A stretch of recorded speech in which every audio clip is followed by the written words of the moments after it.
అధ్యక్ష, ఇది ఒక కేస్ స్టడీ కూడా.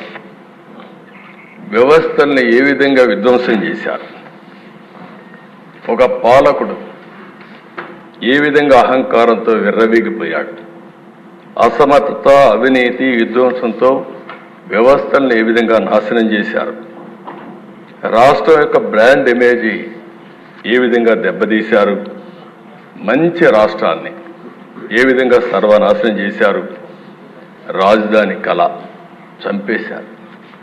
అమరావతి దేవతల రాజధాని. అలాంటి అమరావతి నిన్నటి వరకు ఏమైందో మనం చూసాం. ఈరోజు మళ్ళీ కేంద్రం 15,000 కోట్ల రూపాయలు ఆర్థిక సహాయం చేయడానికి ముందుకొచ్చారు, బడ్జెట్లో పెట్టారు.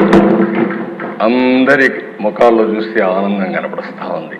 అంటే మళ్ళా మంచి రోజులు ప్రారంభమయ్యాయనే ఆశ ఈరోజు వచ్చిందంటే ఏ విధంగా జరిగింది మనం చూసాం.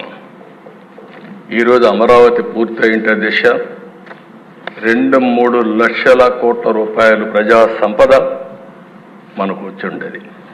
అప్పులు చేసే అవస్థ తీరేది. అలాంటి రాజధాని పోయింది.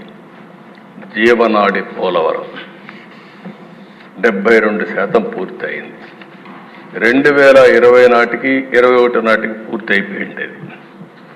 ఆ దిశ కావాలని కాంట్రాక్ట్ను మార్చడం, అదే మరి ఆఫీసర్లు మార్చడం, రివర్స్ టెండరింగ్ పెట్టడం, కడాన అతి ముఖ్యమైన జీవనాడైనటువంటి ఈ పోలవరాన్ని గోదావరిలో కలిపేయడం.